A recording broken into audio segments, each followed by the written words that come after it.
Assalamualaikum warahmatullahi wabarakatuh. Selamat pagi anak-anak. Pak Nanang mengharapkan kalian dalam keadaan sehat walafiat. Amin. Anak-anak, hari ini kita akan belajar tentang materi fikih kelas 2, semester 2, bab 1. Dan yang akan kita pelajari adalah LKS halaman 3 sampai dengan halaman 7 yang membahas tentang sholat berjamaah. Sebelum melaksanakan pembelajaran pada pagi hari ini, marilah kita membaca suratul Fatihah dengan harapan pelajaran yang kita terima hari ini memberikan berkah pada kehidupan kita dan mendorong kita menjadi orang yang soleh dan solehah. Baiklah, mari kita awali dengan membaca Al-Fatihah.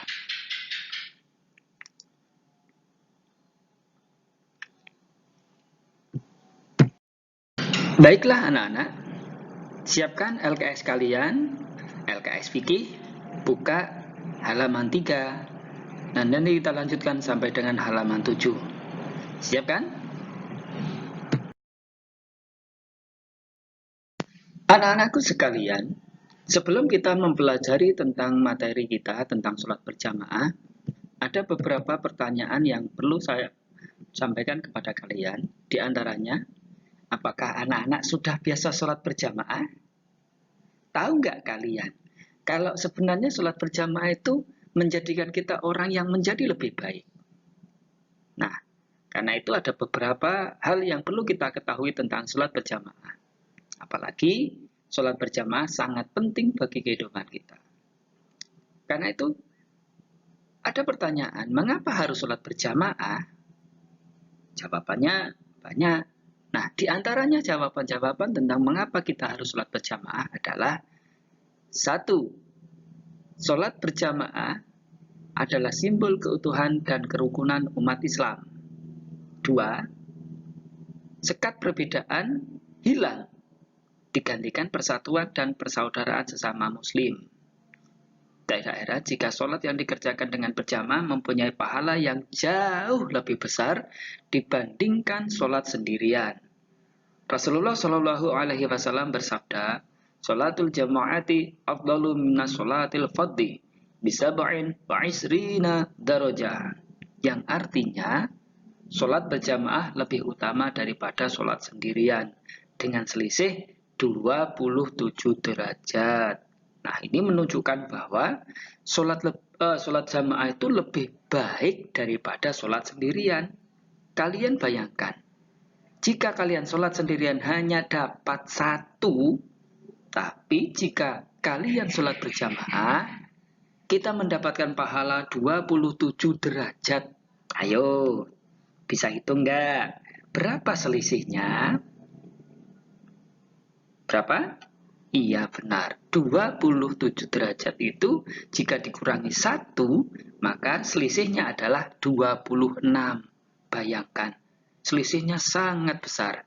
Maka alangkah baiknya jika kita sholat itu secara berjamaah.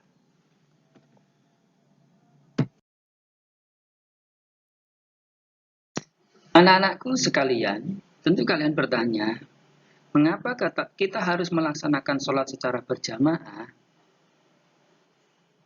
Ada beberapa alasan kenapa kita harus melaksanakan sholat itu secara berjamaah.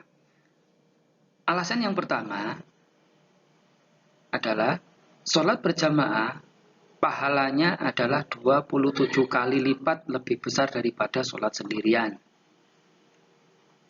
2. Sholat yang dianjurkan untuk berjamaah adalah sholat fardu 5 waktu, yaitu subuh, duhur, asar, maghrib, dan isya. Selain sholat 5 waktu tadi, ada beberapa sholat yang juga harus dilaksanakan secara berjamaah. Di antaranya adalah sholat Jumat, sholat Hari Raya Idul Fitri, dan sholat Hari Raya Idul Adha. Apakah sholat-sholat yang lain boleh dikerjakan secara berjamaah?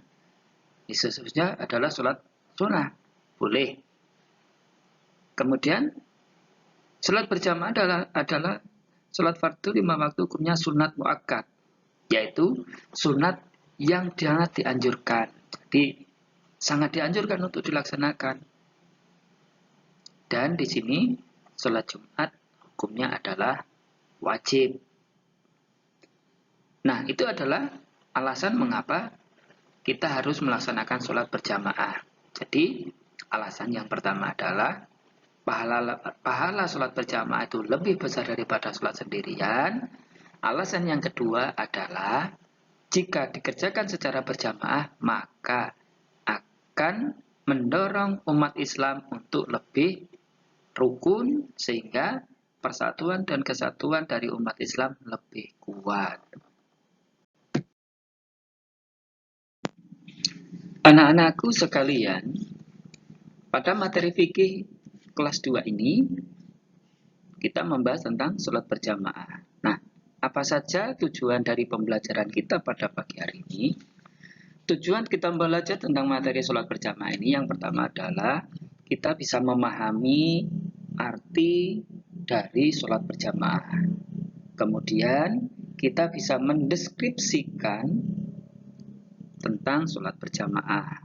Kemudian yang terakhir adalah tujuan utama kita adalah kita bisa mempraktekkan sholat berjamaah. Bapak Ibu Guru mengharapkan kalian setelah mempelajari pelajaran kali ini, kalian lebih rajin lagi dalam melaksanakan sholat berjamaah. Di mana? Di mana saja. Boleh ketika di rumah dengan orang tua kalian, boleh di musola bersama guru-guru ngaji kalian atau dengan teman-teman kalian, dan lebih baik lagi jika sholat berjamaah kalian dikerjakan di masjid, karena semakin banyak orang yang menyertai dalam sholat berjamaah itu, maka semakin bagus kualitas dari sholat berjamaah yang dilaksanakan. Makna dari sholat berjamaah. Nah, ini adalah tujuan pertama kita. Kita bisa memahami arti dari sholat berjamaah.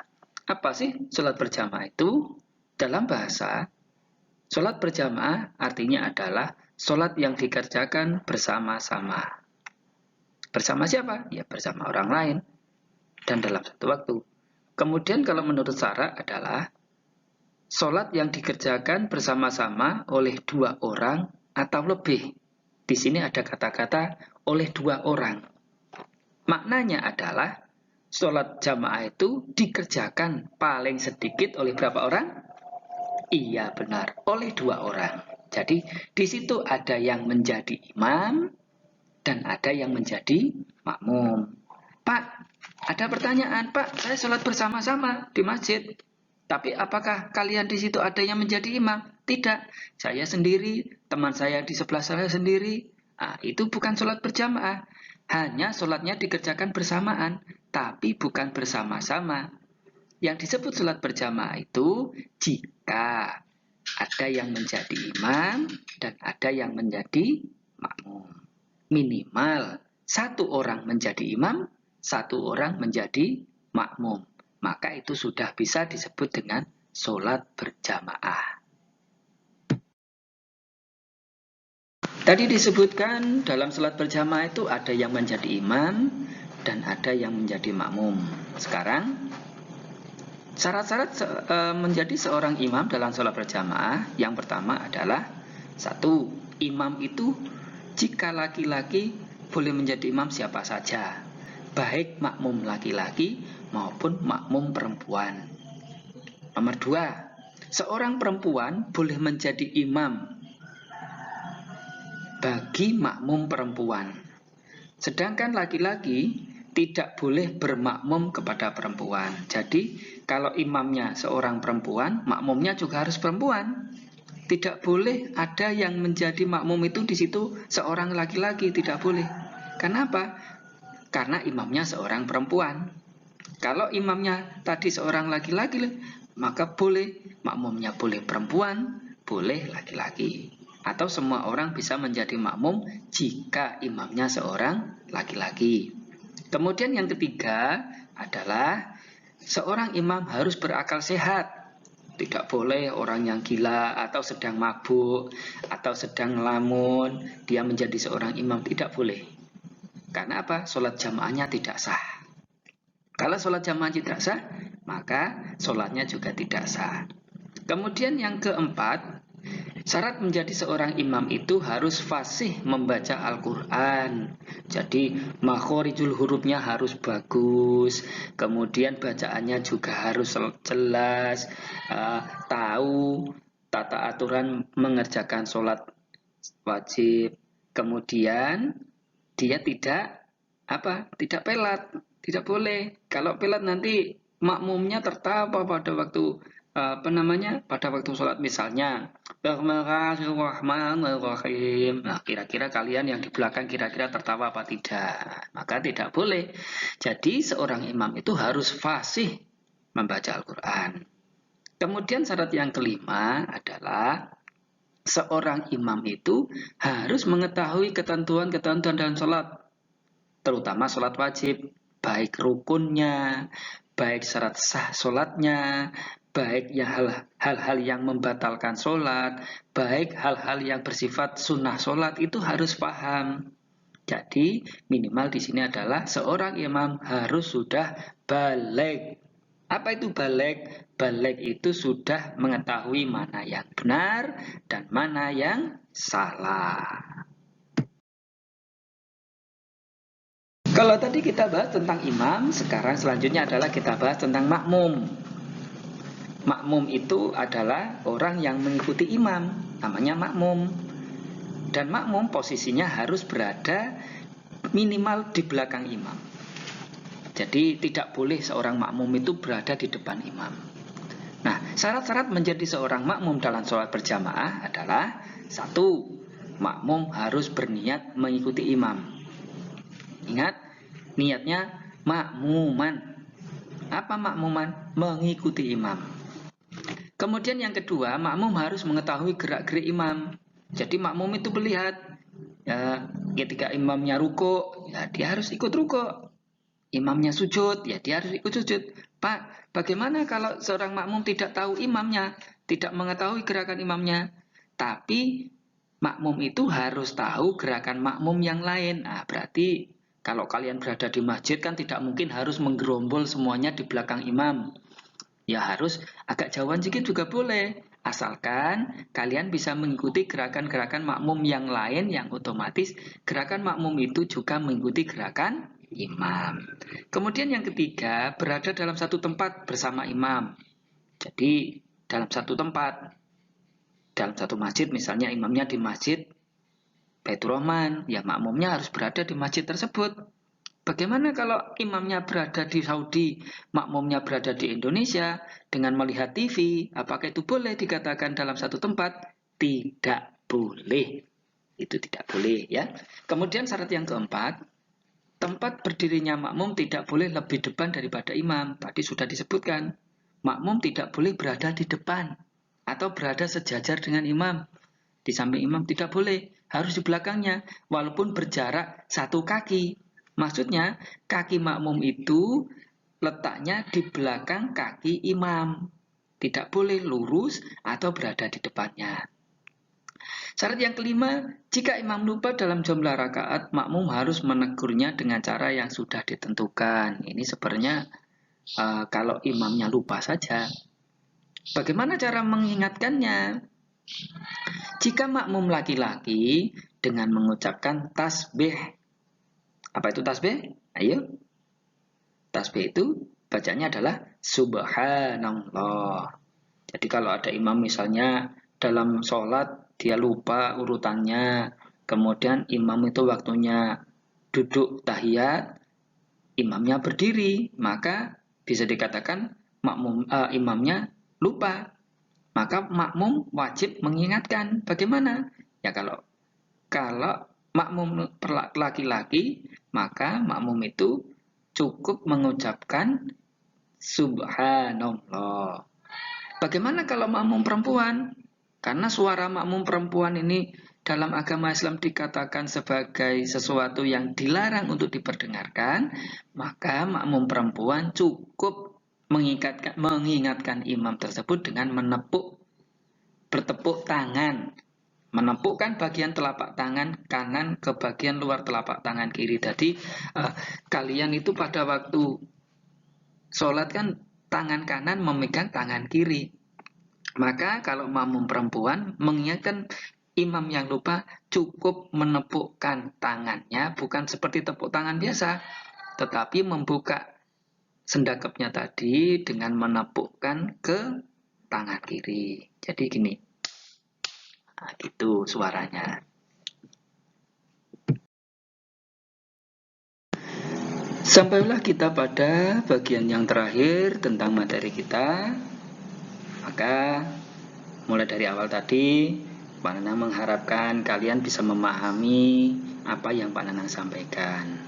Kalian bisa melihat kembali LKS halaman 3 sampai dengan halaman 7. Nah, kaitan dengan itu, untuk membuka ingatan kita kembali, pada halaman 7 itu ada beberapa pertanyaan yang harus kalian jawab.